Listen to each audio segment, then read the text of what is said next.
Warmest welcome to another Dukascopy Visual JForex webinar in English. Today's topic is, not a topic, but I will talk about some advanced stuff. Hopefully there's something interesting for you. If you have any questions, please ask them in the chat, or any comments or whatever, please let me know. Basically, I just watched a bit Mark's webinar in Chinese, and so basically I will talk about today a bit of the loop viewer, and maybe we can create some indicators on Visual JForex which are not currently implemented yet. So there are a few indicators on the platform which are not in Visual JForex, but it's pretty easy to program them on Visual side. So although it is not implemented, you can easily do the calculations on Visual JForex. Of course, you need a couple more blocks to do it, but I think it's not that difficult. First of all, to explain a bit the loop viewer at itself. I don't know what my colleagues did last week or the weeks before. So basically, I'm talking about position viewer. As you might know, it's close to the not position viewer, I meant the loop viewer. It's they are pretty similar to each other. They are creating some arrays which you can store some variables, some values, and you can refer them to the values directly by you see then on the left side you will see if you create, for instance, my position, you just see, okay, here on the left side my position, and to every position you can refer to the indexes. So basically, of course, you see it's plural, so it's not only one position. You can go through every position, and of course you need to set up which exact position you mean, and then you can adjust some I don't know, some exit strategy or some conditions to this. The loop viewer is pretty similar, but it can do a bit more. When you click on the I button, the info button, then you can see can be positions, candles, and signals. So basically, I want to speak about candles and signals this hour, this remaining hour, and I think the best way to show how the loop viewer works, I'm sorry for that, but it's a pretty good example of explaining how it works. So I want to calculate the highest high and lowest low. If you don't like it, please say something like this in the chat, and I will stop it. But it's a pretty good example how the loop viewer works and how to extract some values, to assign some values, and so on. All right, my start point will be on candle. So basically, I want to calculate the highest high and lowest low over the last 5 candles, and okay. If I'm too fast or something, just say so. I will do my best to make it not that too fast. Candle instruments. So basically, as you might know, I think in every webinar it's explained. Sorry, the filtering of the instrument, and then for me at least it is important to filter the time frame. So basically that means my default instrument, which is currently euro-dollar default instrument. All default variables are global variables, so that means with every new run of the strategy you can choose the values, its values, and you can optimize them in the JForex platform. So maybe just if you click on edit of the default variables, you see global true. You can do it with every variable you are creating. You can put it as a global variable, and it will show up on the default presets when you run a strategy. You can change them there, and with every run you can adjust them. All right. Okay, get historical candles. That means, as you see, it's plural, so that means at least one or at least two candles will be calculated or stored, if you will. And so default period, okay, shift. Why I put here shift, I think I explained it also a couple of times. I'm waiting here for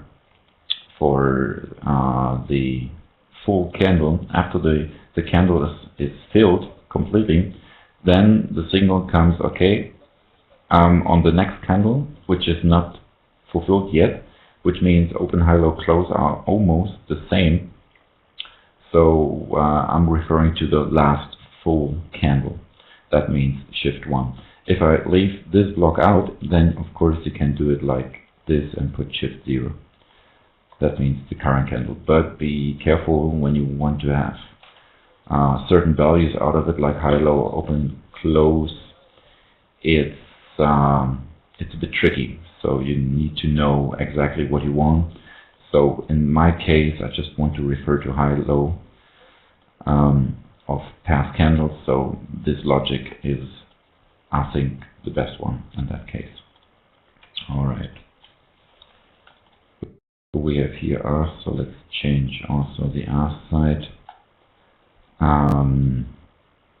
All right, I'll put values candles 14. So that means auto created variables.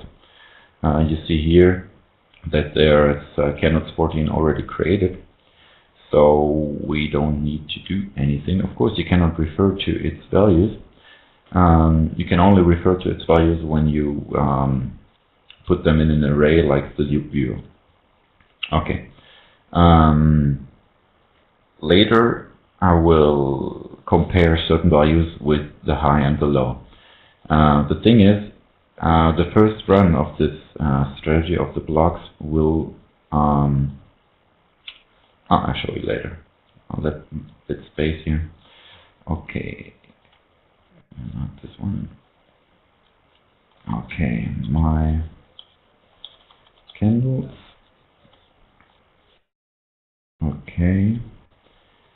Then we need to have a multiple action block because I want to compare in every case both highs and lows. I mean both flows, high and low of each of the last 5 candles. So we need to if block. By the way, it doesn't matter if you put it here, put it like this. It's the same meaning. I mean, not meaning, but you know, in that case we only have 2 conditions, so it doesn't matter. Okay, so now you can see in the user variables, you can see candles 14. My candles, and then you can refer directly to the candles. Okay, if candle high is higher than a variable, which means highest,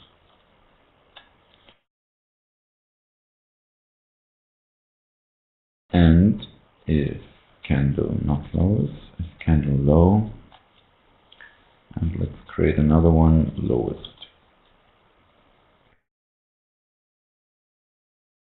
Alright, then we have to assign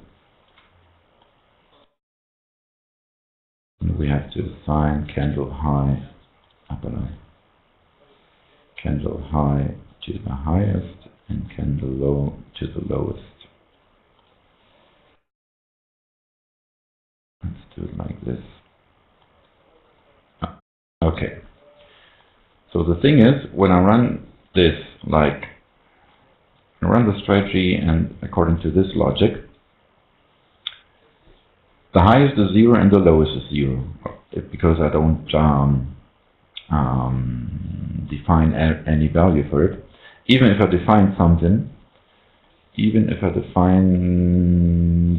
here as a start value, it's going to be changed all the time. I need to have, let's say, a good value to compare with each other. So basically, if my current candle high is higher than 0, which is for all instruments true, then okay. But here, the candle low is not possible to be lower than the lowest, than 0.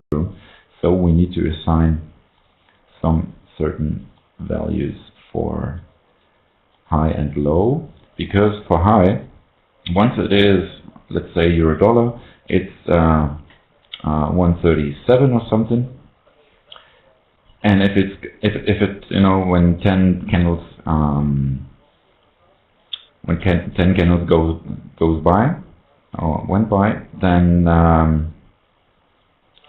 the 137 is still in the storage. So we need to adjust for every time. We need to adjust that the strategy really compares the current values. So this is basically not the trick, but yeah, it needs to be done. Otherwise, it is not working. Okay, we create a value, a variable,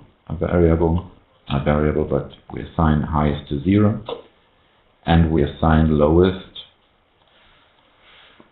to 2000.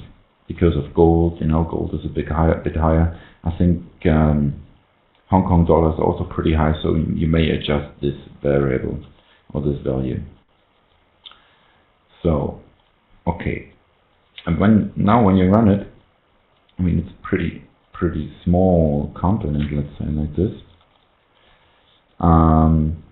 You will have for every 5 past candles, you will have the highest high and lowest low. You might know that you can put it, the variables out of the box, out of the blocks, and then you can see when you run the strategy, you can see that the highest, with the first rank, of course, highest and lowest got a certain value, but if it's, for instance, flat or something, or if, so for every 5 last candle, you will see that the value is going to change. Sorry. All right. Maybe we can do something else. You might know the, maybe it's advanced. So maybe you know the calculation of the fractals indicator. Fractals means that when you have, for instance, 5 candles, in our case, 5 candles, and if in the middle of the candle, so the third candle is an extreme point, so high or low, then on the chart in MetaTrader or in JForex platform, you will see an arrow. It depends on the side where the extreme point happened. So you will see an arrow for, when there is a low extreme point, then you will get an arrow up. And if you have a high extreme point, you get an arrow down, I believe. So because Visual JForex doesn't support it yet, so if you want to set it up, the fractals indicator, you just need to add a couple more blocks. So you need you need get historical candle to verify if the high or the low is equal to the third last candle in our case, because 5, 2 on each side. So this is the output of the loop. So you have your get historical candle, and then you say if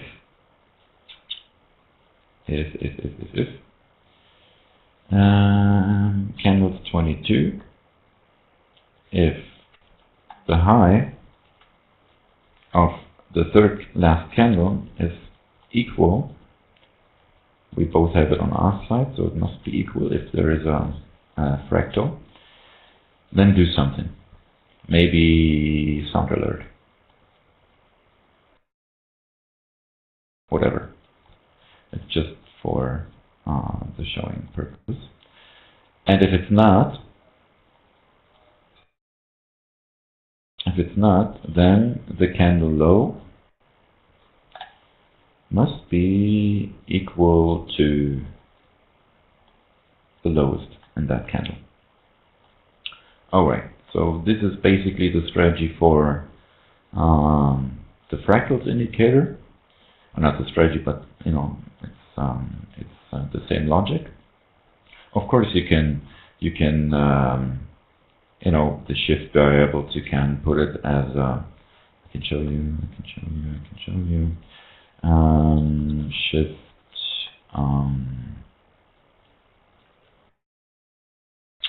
candle. Wrong, it must be an integer. Shift candle must be an integer value. Start value right now is 3 because we have 5 candles. Okay, put it here, and then of course you can put this as a global variable. I'd say candles look back and amount or whatever. Okay, it must be an integer as well. Start value right now is 5 and put it as a global variable. Alright, so but please make sure that if you divide the candles amount through 2, then it must be the trunk of the result. Not the trunk, but first of all, candles look back must be an odd number, so it's not working for 6. It must be, because the fractals indicator looks back. I mean, it takes the current candle and looks back, or not the current candle, but took one candle and see right and left from the candle if there are extreme points according to or in reference to the other candles. So if you have 7, then the shift candle must be 4, I believe. Yeah, 4. All right. Okay, just a second. All right. So this must will be the fractals indicator. Okay. Any questions? Probably not. All right. What else we have? I have a user in the German forum who is dealing with true range indicator. True range we have in the JForex platform, but we don't have it in the Visual JForex. So basically, the true range is calculated like this. You have the maximum of high minus low, the maximum of high minus the previous close of the bar, and the previous close minus the low, always the maximum of each pair. Okay, it's pretty easy to do it in Visual. Just a sec, where's my Visual? Yeah, there we go.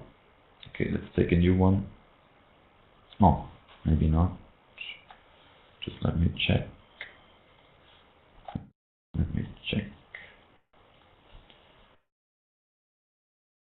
Alright. Okay, we can do it like this. We just put the tick on here. Okay, so we want to recalculate, or not recalculate, but we want to build the indicator range, true range, in Visual. So basically we need to, once again, to filter the instrument on tick side.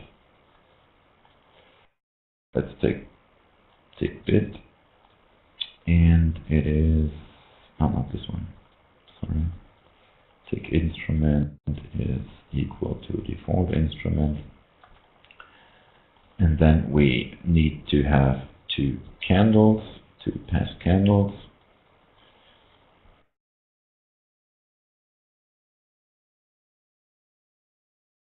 because the true range indicator can vary pretty hard on every candle. So if there is a breakout or something, then yeah, the range indicator is extremely high then. All right, so we need to have shift 1 and shift 0. Just a second.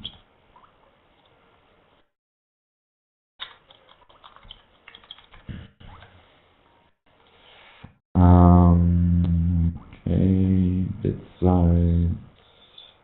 Okay. So, and then we just need the calculation expression, which exactly explains, not this one, where is it? Explains this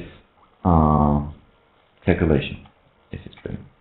Okay, max of high minus low, high, low, and the last close. Alright. High, low, and the last close. So 27, high, low, and the last close, which is candle 28. Alright, that's it. And the result is the range.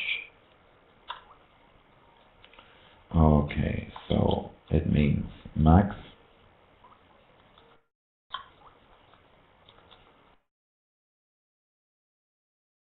just a sec, I'm not finished yet. This is, need to set up two max values. 8 minus 8G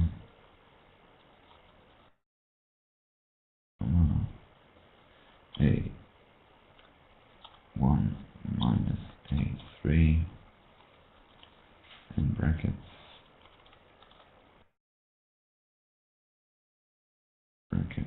and A3 minus A2. Alright. So basically the trick here is that you need to put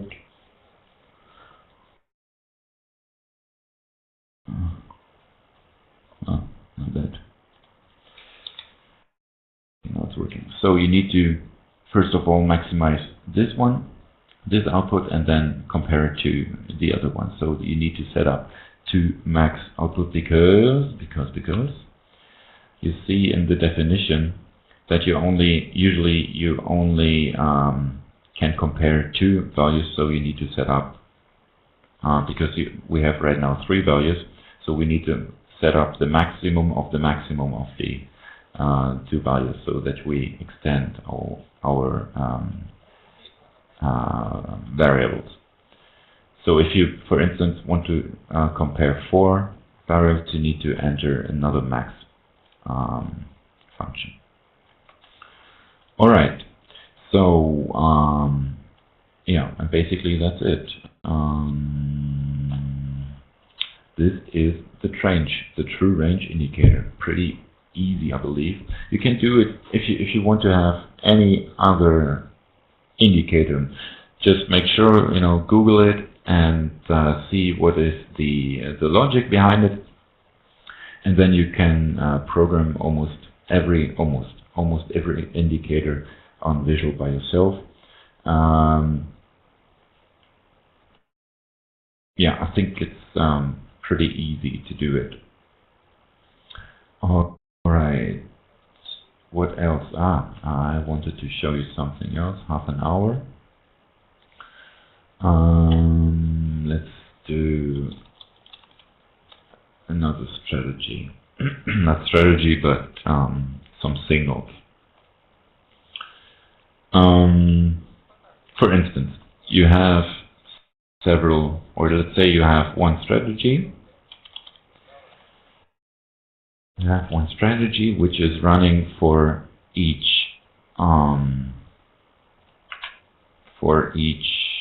let's say a Martingale user improved.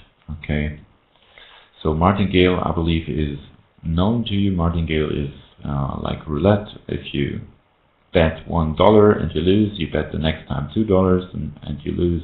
The next time you bet $4 and so on. So you're always doubling your lot size or your trade amount in that case. So, and if you want to run it on several instruments because you see there's some negative or positive correlation to it, you can do it, for example, if you have the pound dollar or something, or the US dollar JPY or something, you can run it on one account, of course, and you put, this is basically, I will show you load VFS.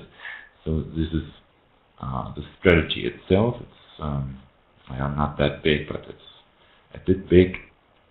So basically this is the strategy behind that block, which is now a component, and you see the global variables in there. So the output value is a signal, and the strategy acts independently. So now we have two. Let's check. Let's take the euro dollar. Euro dollar, where is it? Euro dollar on one side, and here we want to have, let's say, pound dollar. Alright. Important here is acting independent. Alright, so basically we have one strategy which will be run on two different currency pairs, and what I want to set up is that there is a maximum use of leverage. Of course, it's pretty easy to do it, but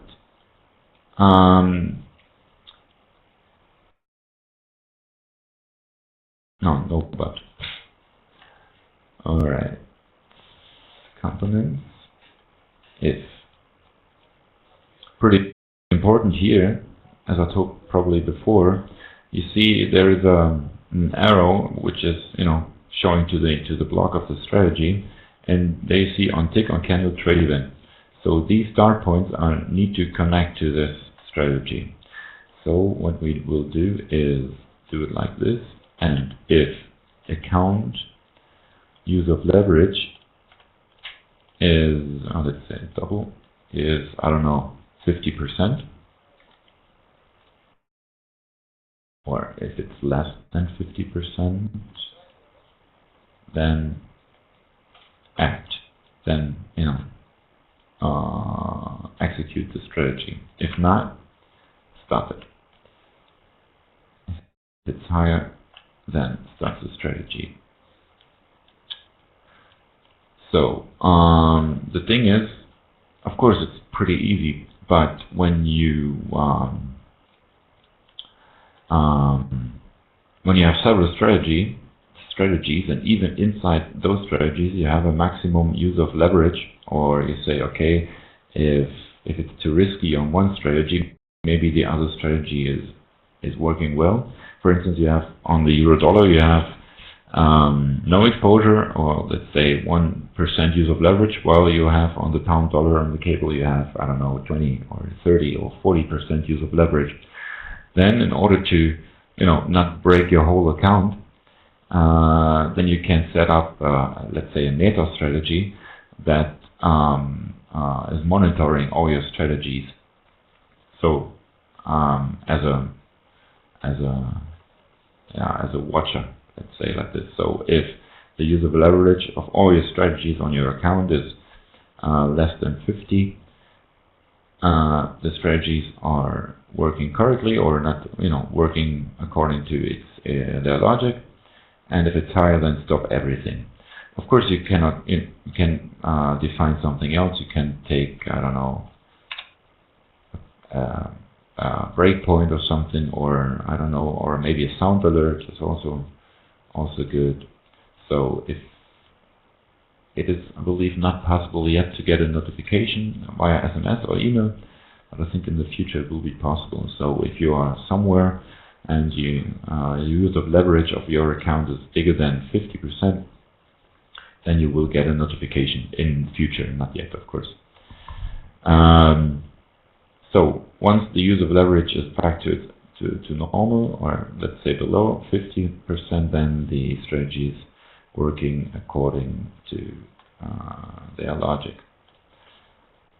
Okay, so this would be a meta strategy. Of course, you can add as many strategies as you like. What size? Okay, maybe a daily scalp, something like this.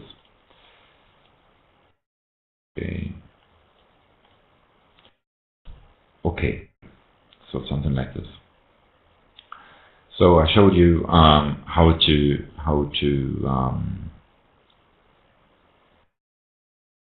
use different multi-currencies, multi-currencies, so different currency pairs. The thing is, on Visual JForex, you cannot see the strategy. You will always see probably only the euro-dollar, and you can only see it in JForex. Just a sec. Let me just open it.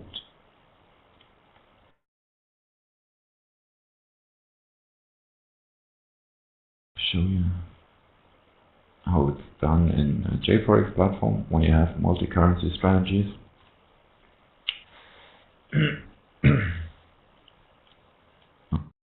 All right. Just a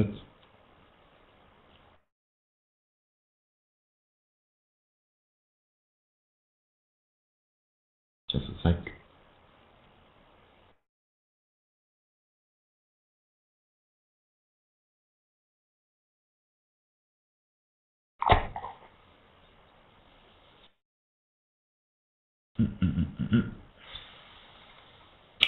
Okay, something else I can show.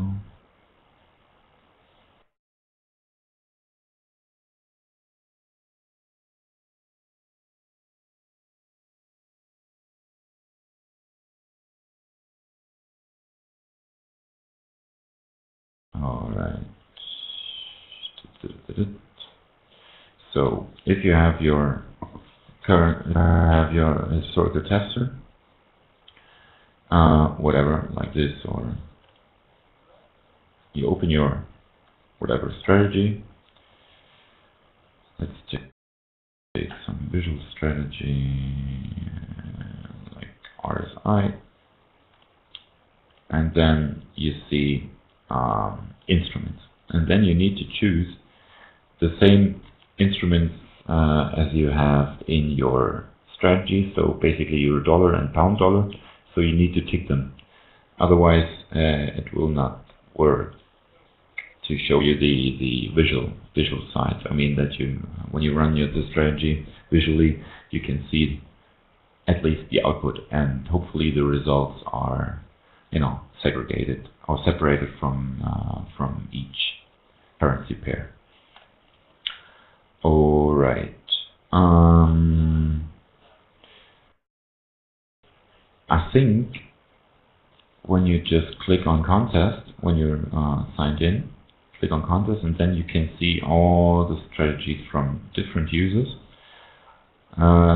who are submit their strategies to the contest, to the strategy contest, and say that they are on public. I mean, they tick the box that it is a public strategy. So you can, if you just want to see what other users did in the past, just click on right-click, show VFS, and then you see the strategy from that special or that specific user. All right, so you see temp variables all over here. Sometimes it's a bit confusing at the beginning, but yeah, maybe you find some examples which is pretty good for you, good idea or something, so you can easily modify it or adjust strategy and yeah, create a bigger one or a better one. And of course you can simulate the strategies and you see the outputs. Alright, what else I can tell you? Maybe this one. Okay. Although Visual JForex is not on live, I mean not officially on live, it's still in beta status, so we are not supporting live trading with Visual JForex.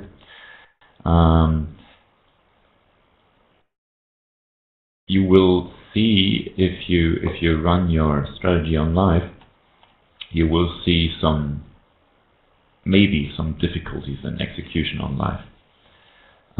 Just to make sure that you know the logic of execution, I will show you something how to prevent multiple fills, or that multiple fills first of all, and that you prevent from that you wait for a certain message coming from the platform or from our server, that it waits till the position is correctly filled. So basically, for instance, you have a certain strategy which I call here multiple action, whatever it is. So it's on tick, yeah. So according to the logic of it, it's open at market, for instance, just for instance. So it buys. Alright, so you have your certain values, okay. Then you see the output arrows here. Flows, executing, this block has finished its work and the flow is over. Submit OK, reject, fill OK, and fill reject. So basically, what I want to show is, especially for tick events, because the tick could be very, very fast, coming from the server, and we're talking about less than 10 milliseconds or something. So on every tick, a signal is generated and goes through your logic, which is here the multiple action. And even if you say, if you filter like this, positions info, open position amount is 1. When you have set up like this and then a certain strategy after that, you don't have an open position during 10 milliseconds. It's of course it's possible, but it's most probably it will not result in an open position. So you need to wait wait for the strategy to open a position. Alright, so basically you need to assign a variable, let's say field check,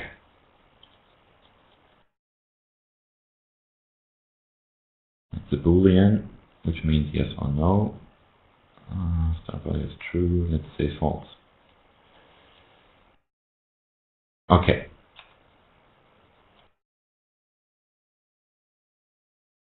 So, and then you check for the value if it's true or not. Alright, I'll explain.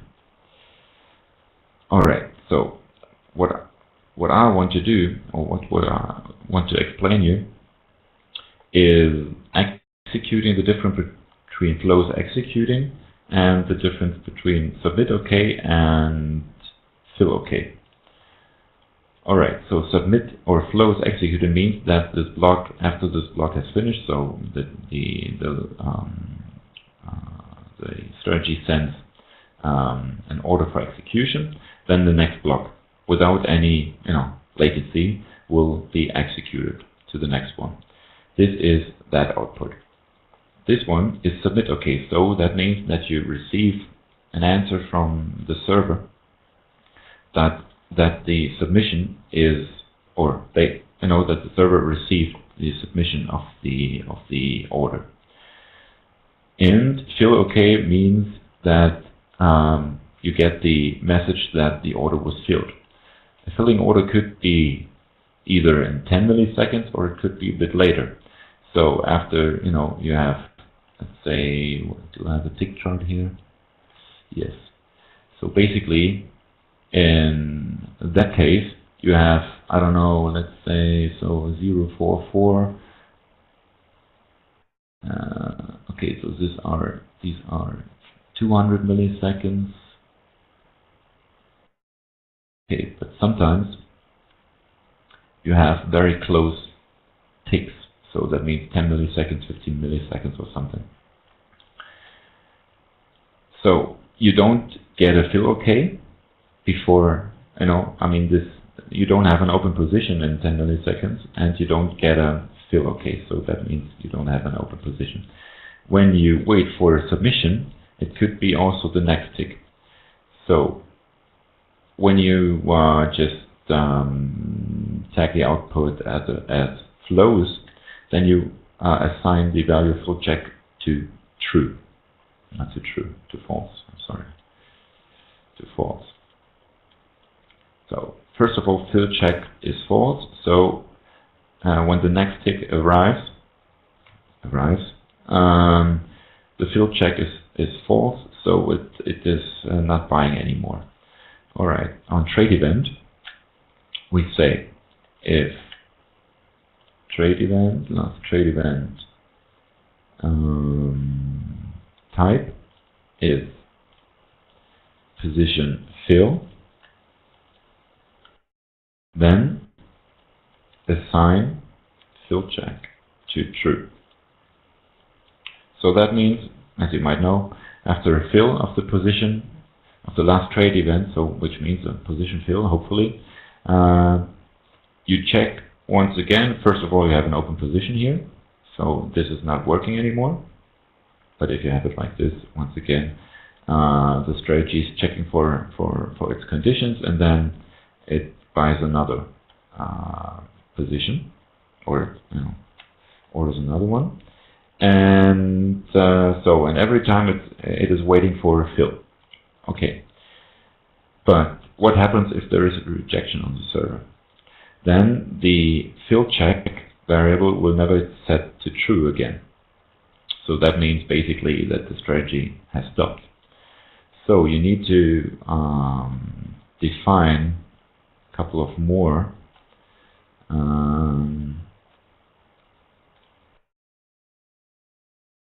logs, which means position reject,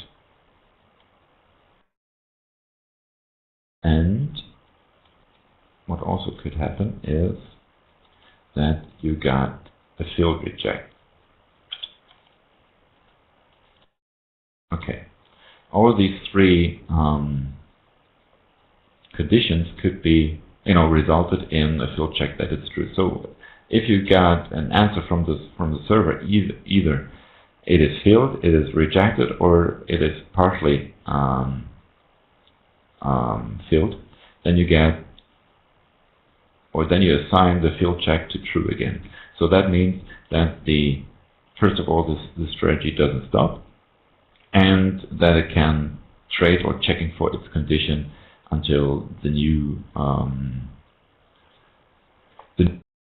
correct signal for opening position is true. So basically, that is the logic for, let's say, live trading. I strongly recommend, of course, we're not doing any support for live, but just a small hint on it that you need to do certain additional conditions to make it, not break it up, the strategy. All right, anything else? Any questions, maybe?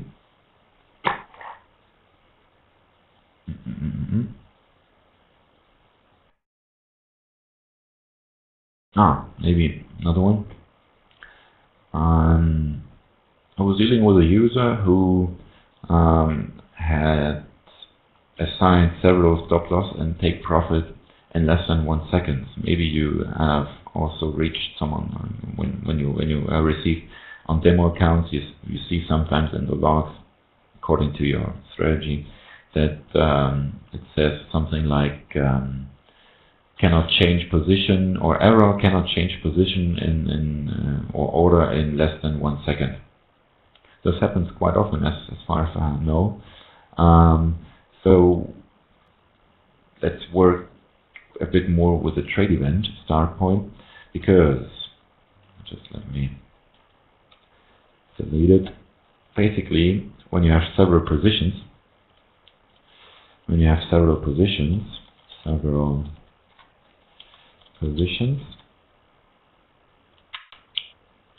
which are open, and then you want to, I don't know, say like this, position is long,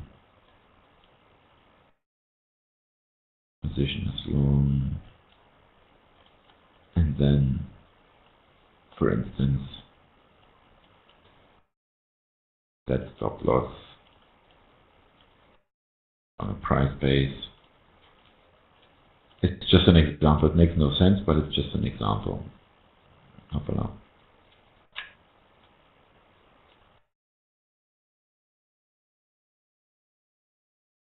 For instance, open price. Okay, then we do something else. If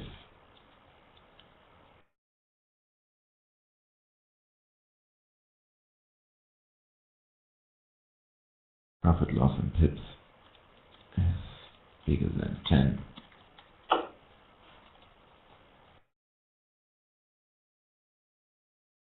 Alright, so this means almost a break-even setup. Almost. It's not working like this. Okay, but just want to show you the logic.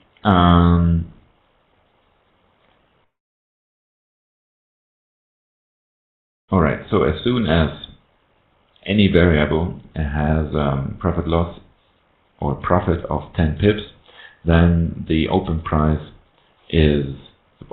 of the respective position is set to break even, so that means the open price.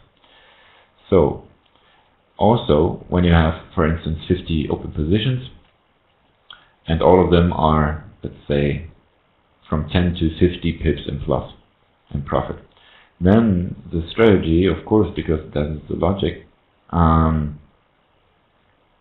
tries every second, or on every tick in that case, on every tick tries to set the stop loss to open price, which is probably already done, but according to the logic, it tries for every 50 positions, tries to assign the stop loss to the open price, because the logic here, or the condition here, is true. I mean, maybe it's a bad example, but I will just show you the meaning behind the trade event. What you can do, this is on tick. What you can do is, okay, we had this already, to lower first of all, on server side, you lower the calculation, or the request on server side, but also when you run your strategy, it is better for your PC and for the CPU resources and everything, that you do it like this. If trade message position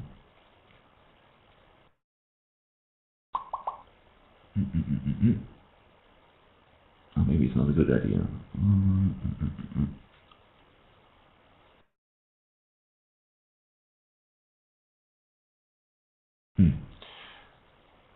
Okay, I just do it and then I will explain.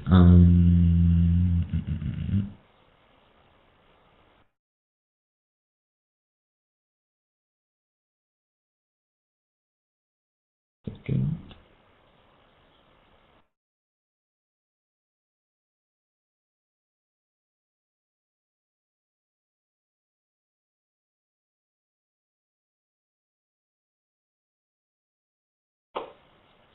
Position is long, and then set take profit, set stop loss.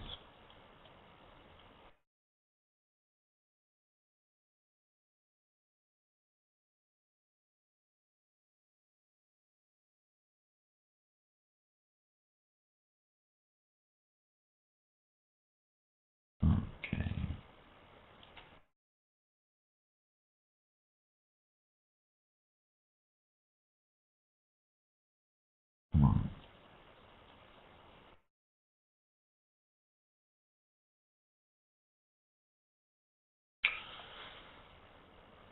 on.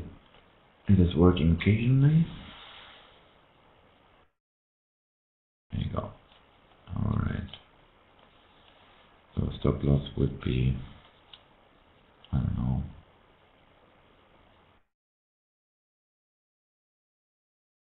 maybe this one. It's just an example, and here we take last candle high.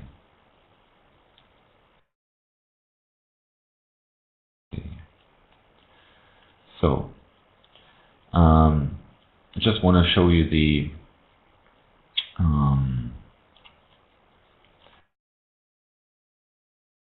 execution of it. On tick start event, of course, even if you have already applied a stop loss to a certain position, when you start a strategy on tick, then it also tries to change the stop loss on every tick. I mean, according to this logic. Of course, you need to set up, an assign block which, checks if the break even or the stop loss was already changed, because otherwise this is a complete mess.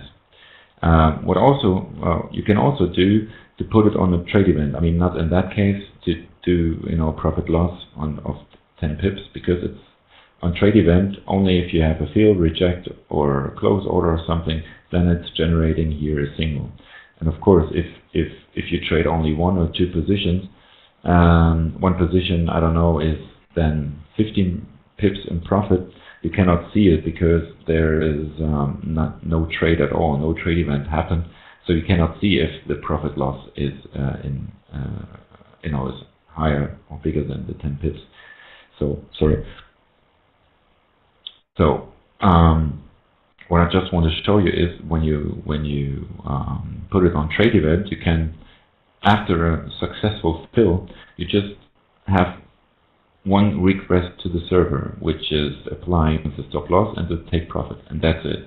So you don't try to request every time, and every time with every tick the strategy receives. So it's not that big overload on the server, and you don't get any rejections of your orders on your account.